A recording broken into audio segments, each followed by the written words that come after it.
আমি ঢেলা মাছের ঝুরি ভাজা করব, কেমন?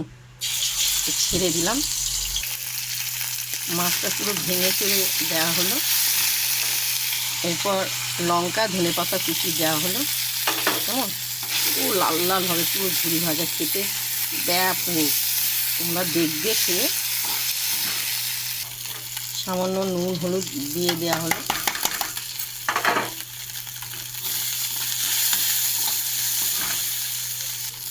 লাল লাল হয়ে গেল, আরও লাল হবে। খুব সুন্দর ভাজাটা, ঢেলা মাছের ঝুরি ভাজা, কেমন?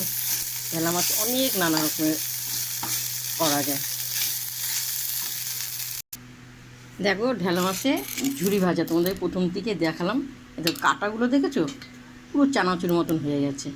পুরো যারা চিবোতে পারবে তারা চিবাবে, যারা পারবে না তারা বেছে বেছে ফেলে দেবেন। দেখুন ঢেলা মাছে ঝুরি ভাজা, এর সঙ্গে একটু পেঁয়াজ, কাঁচা পেঁয়াজ হবে আর কাঁচা তেল হবে, গরম ভাতের সঙ্গে মেখে খাবেন। এত সুন্দর লাগবে না খেতে, তোমাদেরকে বলবো, বলার মতো না। যারা জানে তাদের বলতেই হবে না, আর যারা জানেন না তারা এইভাবে খাবেন। দেখো খুব সুন্দর হয়েছে, খুব সুন্দর হয়েছে। ঢেলা মাছটা একটু তেল দিয়ে পুরো ভাজবেন লাল করে, খুব সুন্দর।